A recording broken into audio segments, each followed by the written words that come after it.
আসসালামু আলাইকুম। আশা করছি সবাই ভালো আছেন। তো স্বাগত জানাচ্ছি নতুন আরেকটি ভিডিওতে, যেটা হচ্ছে অস্থায়ী ভিত্তিতে চা বোর্ডে নিয়োগ বিজ্ঞপ্তি প্রকাশিত হয়েছে। বাণিজ্য মন্ত্রণালয় 22 জুন 2026 তারিখের এত নং ছাড়পত্রের পরিপ্রেক্ষিতে বাংলাদেশ চা বোর্ড এবং বাংলাদেশ চা বোর্ড নিয়ন্ত্রণাধীন বাংলাদেশ চা গবেষণা ইনস্টিটিউটের প্রকল্প উন্নয়ন ইউনিটের নিম্নবর্ণিত শূন্যপদে বাংলাদেশের স্থায়ী নাগরিকদের নিকট হতে অস্থায়ী ভিত্তিতে ওয়েবসাইটের মাধ্যমে আবেদন আহ্বান করা যাচ্ছে। তো এখানে বিস্তারিত দেওয়া আছে, আমি বলে দিচ্ছি। অষ্টম শ্রেণী পাশ যারা তারা আবেদন করতে পারবেন। আর আবেদনের পদ্ধতি কিভাবে করবেন সবকিছু এখানে দেওয়া আছে, আমি বিস্তারিত বলে দিচ্ছি। তো যারা চ্যানেলটা সাবস্ক্রাইব করেন চ্যানেলটা সাবস্ক্রাইব করবেন এবং আপনাদের পরিচিতদের জন্য সাথে ভিডিওটা শেয়ার করবেন যেন তারাও চাকরিতে আবেদন করতে পারে। এখানে হচ্ছে পদের নাম, কর্মস্থল, বেতন, জাতীয় বেতন স্কেল 2015 অনুযায়ী পদ সংখ্যা, নিয়োগের ন্যূনতম শিক্ষাগত যোগ্যতা সহ অন্যান্য যোগ্যতা। 1 নম্বর হচ্ছে প্রধান শিক্ষক, প্রাইমারি স্কুলের জন্য, বিটিআরআই বাংলাদেশ চা বোর্ড, শ্রীমঙ্গল মৌলভীবাজার। বেতন স্কেল হচ্ছে 14তম গ্রেডে 10,200 টাকা থেকে 24,680 টাকা। পদ সংখ্যা 1টি। শিক্ষাগত যোগ্যতা লাগবে বিএড সহ দ্বিতীয় শ্রেণীর স্নাতক শিক্ষাগত। আর প্রাইমারি স্কুল পরিচালনার অভিজ্ঞতা সম্পন্ন প্রার্থীদের অগ্রাধিকার দেওয়া হবে। খামার ও গুদাম সহকারী, এটাও 14তম গ্রেড, একটি। কৃষি বিষয়ে ডিপ্লোমা থাকতে হবে। বৈজ্ঞানিক কৃষি যন্ত্রপাতি এবং রাসায়নিক দ্রব্যাদি এবং সাধারণ গুদাম রক্ষণাবেক্ষণের অভিজ্ঞতা থাকতে হবে। পেশ ইমাম, 14তম গ্রেড, একটি। আলিম অথবা সমমান পরীক্ষায় পাশ এবং কোরআনে হাফেজ ইমাম হিসেবে অভিজ্ঞতা সম্পন্ন প্রার্থীদের অগ্রাধিকার দেওয়া হবে। তারপর হচ্ছে অফিস সহকারী কাম কম্পিউটার অপারেটর, 16তম গ্রেড, 9,300 টাকা থেকে 22,490 টাকা। 15টি পদের সংখ্যা। বাংলা ও ইংরেজি টাইপিংয়ে যথাক্রমে 20-20 থাকতে হবে এবং এইচএসসি পাস হতে হবে। সহকারী শিক্ষক শরীরচর্চা, 16তম গ্রেড, এটা হচ্ছে একটি। শরীরচর্চা ডিপ্লোমা সহ দ্বিতীয় বিভাগ মাধ্যমিক স্কুল সার্টিফিকেট পরীক্ষা পাস থাকতে হবে। জেনারেটর অপারেটর, 16তম গ্রেড, 2টি। ভারী ডিজেল ও পেট্রোল জেনারেটর ও ইঞ্জিন চালনার অভিজ্ঞতা সহ 8ম শ্রেণী পাস। গাড়ি চালক, 16তম গ্রেড, 2টি।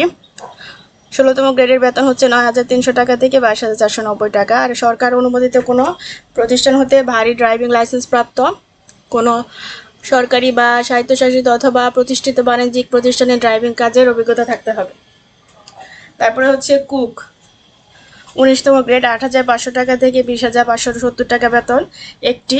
অবশ্যই এসএসসি পাস হতে হবে এবং উক্ত বিষয়ে প্রশিক্ষণদারী অথবা রন্ধন কার্যে পারদর্শিতা থাকতে হবে। তারপর হচ্ছে দপ্তরি, 19তম গ্রেড, একটি। মাধ্যমিক স্কুল সার্টিফিকেট পরীক্ষা পাস থাকতে হবে।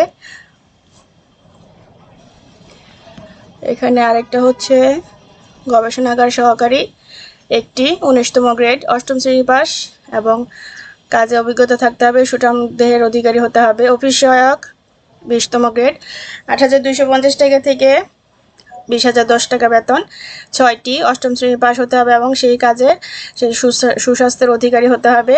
চেইনম্যান, 2টি। 20তম গ্রেড, 8ম শ্রেণী পাস, স্বাস্থ্যবান ও কায়িক পরিশ্রম করতে ইচ্ছুক হতে হবে। কুক কাম বেয়ারার, এটা হচ্ছে 2টি। 8ম শ্রেণী পাস, সুস্বাস্থ্যের অধিকারী এবং রন্ধন কাজে সহযোগিতা করার অভিজ্ঞতা থাকতে হবে। শর্তাবলী হচ্ছে সকল জেলা প্রার্থী আবেদন করতে পারবেন এবং 18 থেকে 32 বছরের মধ্যে হবে 26/7/2026 তারিখের মধ্যে। এবং যারা অন্যান্য চাকরিতে অবস্থান করছেন, সরকারি আধা সরকারি, তাদের হচ্ছে উক্ত প্রতিষ্ঠানের অনুমতিক্রমে আবেদন করতে হবে এবং সেই আবেদন কাগজপত্র দাখিল করতে হবে। অনলাইনে আবেদনের নিয়ম হচ্ছে ওয়েবসাইটের মাধ্যমে আবেদন করতে হবে। আবেদনের শুরু তারিখ হচ্ছে 28/7/2026 তারিখ সকাল 10টা থেকে 25/8/2026 বিকাল 5টা পর্যন্ত। এবং অনলাইনে আবেদন করার পরবর্তী 72 ঘন্টার মধ্যে এসএমএস-এ পরীক্ষার ফি জমা দিতে হবে। যারা নিজে থেকে আবেদন করবেন তারা হচ্ছে আবেদনের ওয়েবসাইটে গিয়ে দৈর্ঘ্য ছবির স্বাক্ষর এবং স্ক্যান করে নির্ধারিত স্থানে আপলোড করবেন।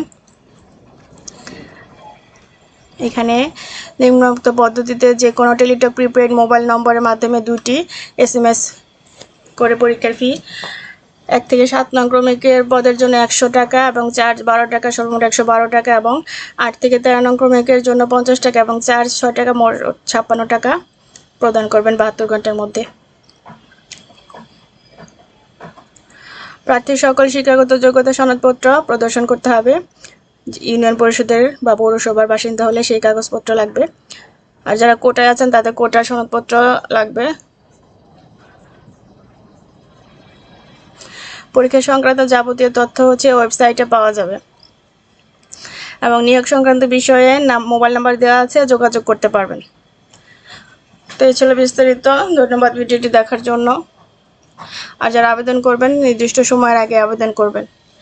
একটি পদের জন্য একজন ব্যক্তি আবেদন করবেন, একাধিক পদের জন্য আবেদন করবেন না। ধন্যবাদ।